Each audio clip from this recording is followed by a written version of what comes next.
बिस्मिल्लाह रहमान रहीम। पाकपतन शहर के अंदर मेरा जो सबसे पहला प्रोजेक्ट था वो कितना कामयाब हुआ है वो आज आपको दिखाता हूँ।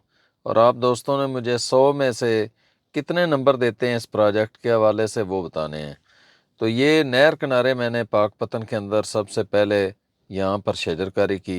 बार बार मेरे पौधों को तोड़ा गया, बार बार उन्हें निकाल के लेके चले जाते थे लोग। यहाँ पर जानवर इस नहर के ऊपर जब चरने के लिए जाते थे तो वो मेरे पौधों को बहुत ज़्यादा नुकसान पहुँचाते थे।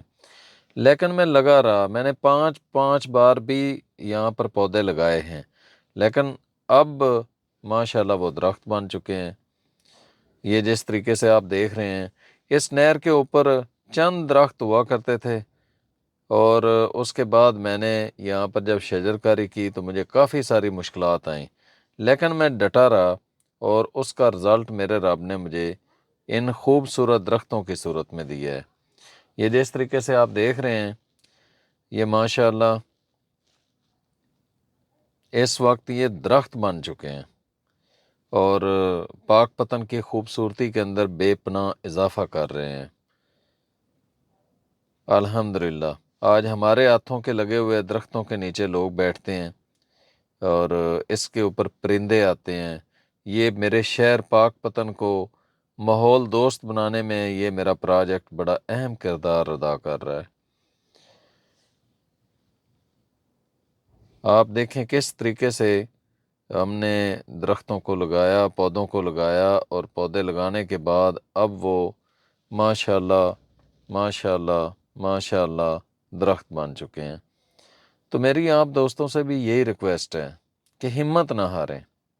आपके साथ थोड़ी मुश्किलात भी आएंगी, परेशानियों का सामना भी करना पड़ेगा, लेकिन अगर आप अपने मिशन के साथ मोहब्बत करते हैं तो ये परेशानियां थोड़े अरसे के बाद खुशियों के अंदर तब्दील हो जाती हैं। जब आपका कोई प्रोजेक्ट कामयाब होता है तो आपको बेपनाह खुशी मिलती है। हमारे प्यारे मुल्क पाकिस्तान को इस टाइम दरख्तों की बहुत ज़्यादा ज़रूरत है और उसका सिर्फ़ एक हल है कि हम ज़्यादा से ज़्यादा प्लांटेशन करें ताकि ये माँ धरती ज़मीन जो है ये बंजर होने से बच सके और हमारी आने वाली नस्लें इस प्यारे मुल्क पाकिस्तान के अंदर सेहतमंद ज़िंदगी गुजार सकें।